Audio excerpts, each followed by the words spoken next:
Okay, Jake Tapper throws Kamala under the bus, and the polls are showing Trump doing pretty good. Welcome to the Doug TenNapel channel. I'm little old Doug TenNapel, and we're here in exile in a prison of the mind together. Let's watch Jake Tapper. Not sitting down for regular interviews or fielding questions from the press, certainly not to the degree that her counterpart Donald Trump is. She's not answering questions, and he does a direct comparison to Donald Trump. He's challenging the Kamala Harris campaign, and we have a spokesperson to lie on behalf of Kamala Harris, but Jake Tapper makes it pretty clear.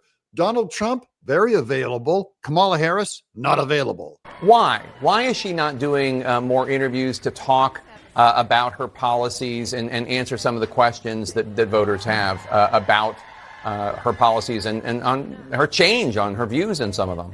Well, Jake, she's done interviews. That's my favorite. Is she just, first of all, you reverse it on the person. No, she's done interviews. You're wrong, Jake Tapper. First of all, she's done, we're going with that one.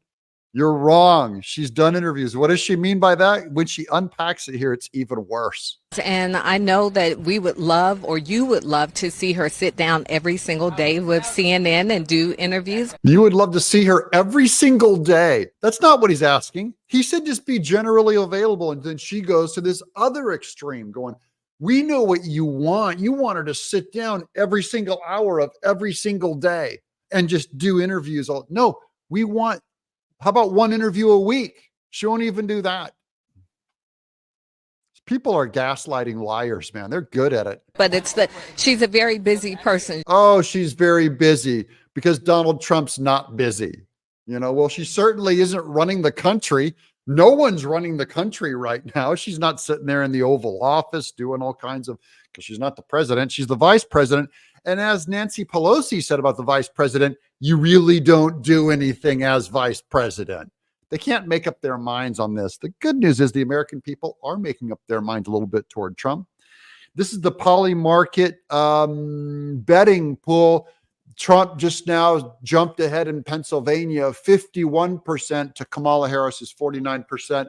Still a little close for my liking. I'd like to see a little more gap between them, but here's a cool one on CNN doing the polls again with interesting news on Trump. He may be behind, but do not fear. So look at Donald Trump's electoral vote total right now. If the polls are exactly right, 262. If the polls are right, he's only got 262. But what if media is as wrong as they were in 2020? Watch this. Look at CNN telling the truth. But let's say the polls are off like they were back in 2020. Look where he goes. He goes to 312. Why is that? Because the polls underestimated Donald Trump in 2020. So the bottom line is, instead of losing those Great Lake battleground states, he wins all of them. He obviously holds on to North Carolina, Georgia, and Arizona, and he gains Nevada. So if the polls are as good as they were in 2020, despite the fact that at this particular hour Donald Trump trails in enough states to give Kamala Harris the victory, if the polls are off like they were in 2020, Donald Trump would actually win the election. Massive win. Guys, if the polls are like they were in 2020 that far off, then Trump is polling way ahead than it looks like. So we don't listen to those polls where you put them all in context as you watch them float up and down. And the good news is Trump could really surprise people in these swing states. We have to stay on it. Got to stay frosty. Got to make sure that you reach out to your friends in Pennsylvania, in Michigan, in Wisconsin, and say, have you registered? Please vote for Trump. Make sure that you remind them, because that's how we double our vote. Every Trump supporter out there, we go out and find another supporter and convert one. I'm Doug in exile.